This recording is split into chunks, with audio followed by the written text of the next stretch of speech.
Brian's got another question for you, Excalibur. He says, when it comes to the celebrities who attended PWG, which one surprised you the most seeing them in the crowd? You referenced earlier, no comps, you got to buy your seats, but it was a coveted ticket, a hard to get ticket. And I was surprised with a couple of folks. Who surprised you the most?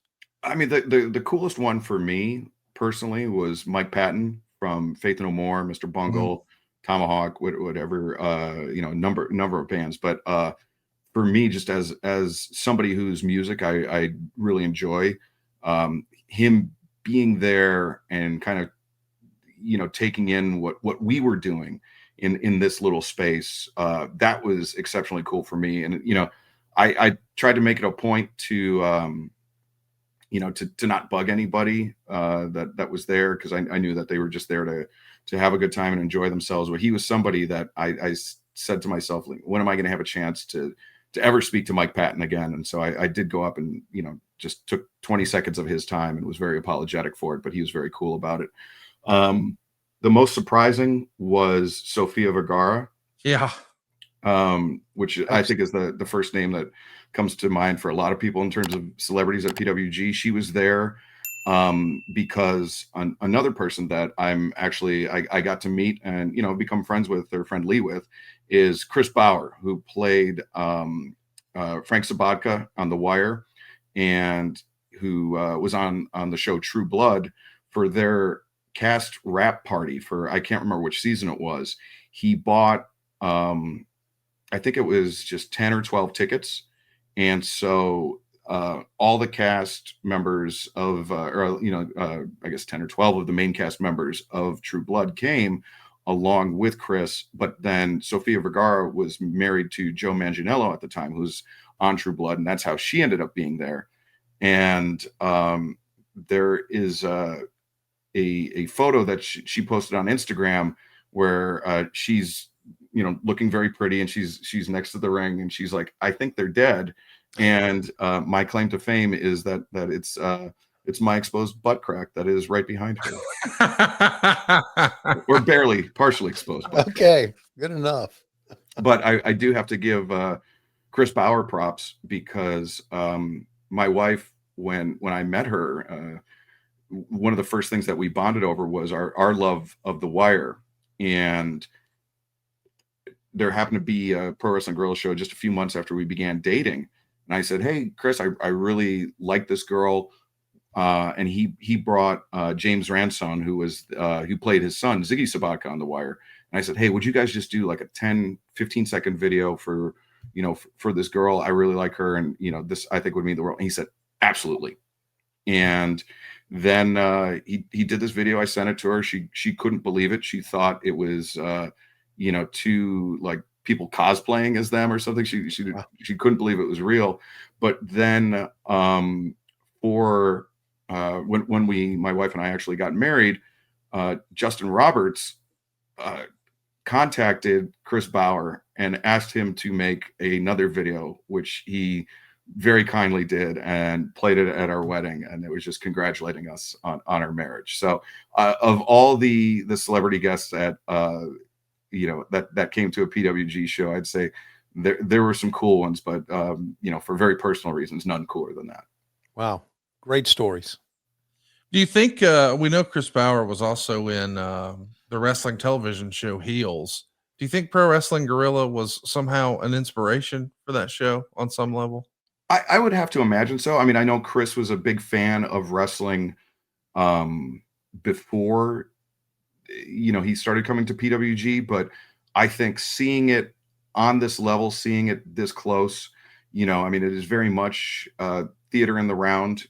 Every seat's a great seat in this type of environment.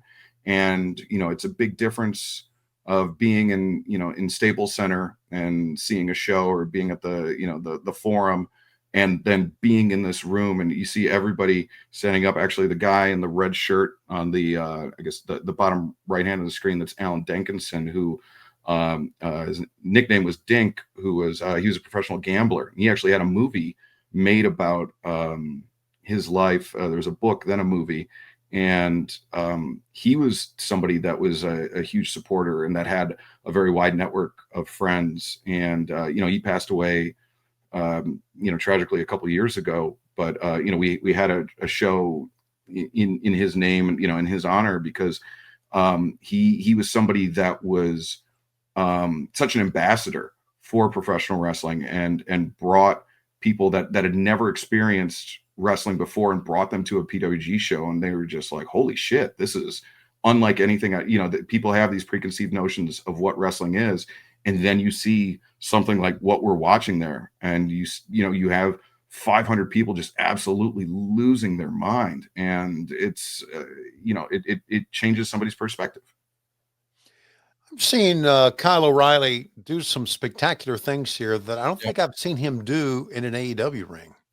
No, I mean, I think Kyle, unfortunately, due to the neck injuries, neck surgery, has to wrestle a little more conservative style than he may want to. But you know what? As a man of a certain age that has had a certain number of injuries, I'd say good for Kyle. And a lot of guys have to go through that process and figure it out. I mean, you look at not to take anything away from him, but look at somebody like Okada, who you see his matches from 10 years ago, and it's completely different from what they are now. It's a different style, but they're no less entertaining. I mean, in fact, it's a work smarter, not harder type situation. Right.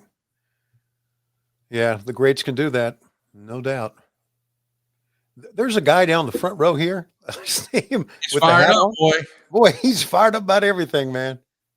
Yeah, he was one of our wow, one of our regulars. He would be one of those guys that would show up at noon. The day of the show, he'd be one of the first guys in line, because he always wanted that kind of front row center spot where he could see the guys coming through the curtain, and have the best view of the action. And so it's not assigned seating; it's just free for all. No, we would sell. I think it was. Now you're testing my memory. I think 64 front row tickets, and then the rest was just general admission. I got you. Now, were they season ticket holders like ECW back in the day, or how did that work?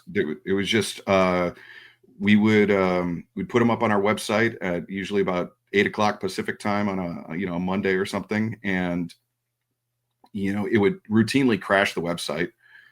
Tickets would sell out in just a matter of minutes. There was I remember there was a guy that had a Twitter account where he would fill his cart up with like 200 tickets, and he would do this bit every show. He would fill his cart up with 200 tickets, never actually click buy, but he would convince enough people that he had 200 PWG tickets to sell, on the scalping or whatever, or on the secondhand market. And at the time, we didn't think it was that funny, but now I can appreciate the bit. Hey, just in time for the holidays, what if you didn't have to worry about any of that credit card debt? If you're feeling stuck making the minimum payments and you don't want to have to put Christmas on a credit card, we can help at SaveWithConrad.com. We routinely help our listeners save hundreds of dollars a month. Find out how much money you can save right now for free at SaveWithConrad.com.